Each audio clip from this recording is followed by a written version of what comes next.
A 7 years old boy doing all that. Now, I've seen contortionists, they are called, but guys, when it comes to a contortionist bringing creativity, it makes it totally different.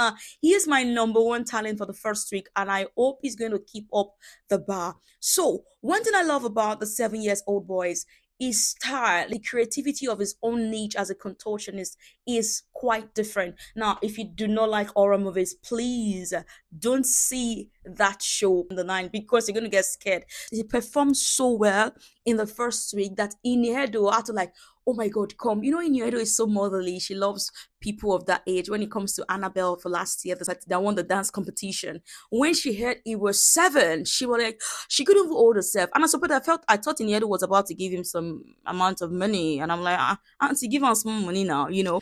Hi friends, if it's your first time seeing me, my name is Ifejola and this is Chatujola.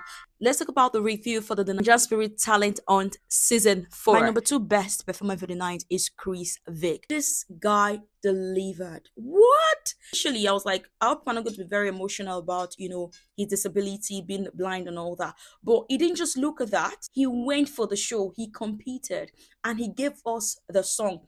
Am I the only one that think this guy sings like Pere? You know the Voice Nigeria, the Pere, the beautiful winner of the Voice Nigeria. This guy has it was giving me that Pere vibe, and I am really, really rooting for Chris Vick. When Chris Vick delivered his a cappella, oh my god, goosebumps just a waka everywhere. Guys, cool, just a catch me. I'm like, this guy is talented. He is talented. I hope he really keeps the bar so high because one thing about this competition is you can start so high and you just my third talent, not really my best performer for the night, but I love the swag of this person. I love how this talent really, carried the whole audience together, sort of being flirtatious. You know what I'm talking about? I'm talking about Pascal. Guys, Pascal is cute, Pascal is talented, Pascal knows how to sing. But he needs a lot of work in his voice, to be honest. It's not easy to sing, oh, but I think he needs to really work more when it comes to his breath control. That was why Vector asked if he was working out. When Pascal started singing and the way he switched, I'm like, oh, and the way he whined, I'm like, uh-huh. Now, Iniedo had to tell him to stop. Yes.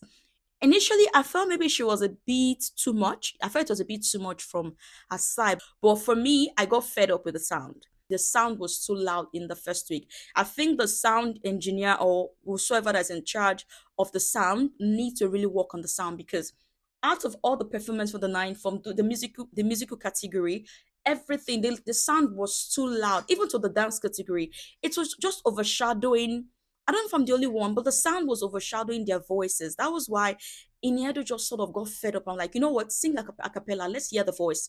And he gave us the voice and he was seducing all of us. I did not follow. You just see the blush on Iniedo's face. Iniedo just a blush. She just a blush, thinking he was going to give her the flower. And Pascal, why you not give Auntie Edo Iniedo the flower? He went to give it to Liquor Rose. That was Pascal. And Pascal also reminds me of Molly the vibe. Pascal is giving that Molly the vibe, that seductive, that fine bubble. Yes, he's giving Molly the vibe. But my advice for Pascal would be Pascal, Pascal, stay very careful because anything can happen. Those people that are telling you, hey, hey, hey, they could do you boots because the competition is going to be very tough from what I am seeing. Now, let's go to another lovely category, the global poet. The global poet. Hey!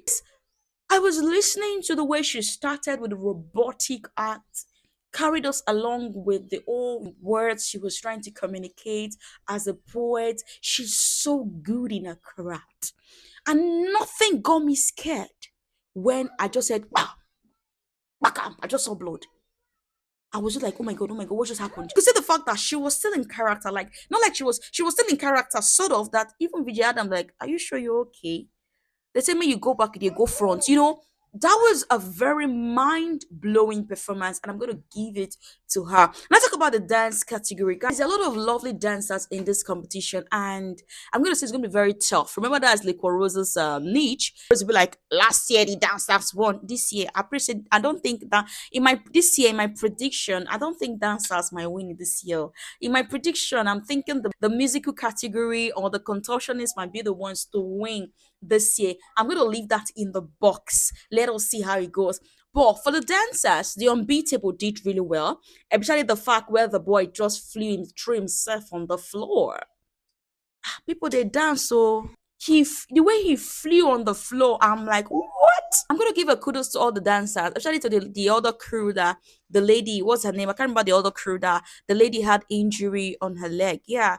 I love the fact that she was able to, say, I'm gonna do this. It shows the dancing spirit in there. But most of the things I noticed with some of the other dancers is all about working together, like the Koru said. Like the whole team needs to work together to avoid loopholes. And there's this particular dance crew that they wore winter jacket. I call they say now, wow, wow, winter jacket. Now, I think the thing is, your instructor matters. Whosoever that is training them need to research more, like the judges have said. They'll be able to serve us something new for another week. Anyways, I believe in most of the dancers. And another category we talk about is the magician. At some point, I feel like this guy was scared because maybe not really scared per se. Maybe magic never really done. I don't know how to explain it because he was kind of boring us at some point.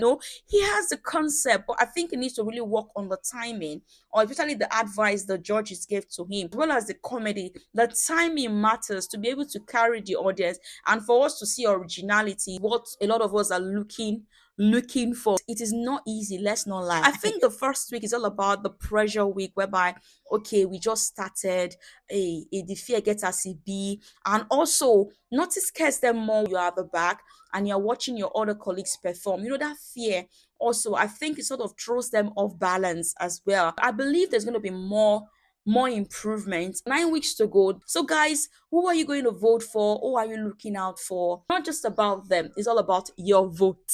It's all about your vote, because sometimes you might want this person to stay and they have stronger power in terms of voting. My advice is, if they can rehearse a day before, if I don't know if they give room for rehearsing a day before with the sound, where they have one of the judge, just the way it's done on, is it Project Fame? That would still be better for them to know the sound range rather than coming on stage and the sound is looking a bit disorganized for the dancers and the singers and all that. I feel the sound guys or the sound engineer really need to work on the sound so well. That's the end for my review for the first week. I would like to see you guys on the second week. Kindly leave your comment in the comment section and tell me who were your top favorites for the show and what you are expecting of the second week. Who are you predicting to win the season 4 of the 9ja Spirit Talent Hunt? Kindly subscribe to my channel. Please leave your comment respectfully, and I will see you in my next video. Bye.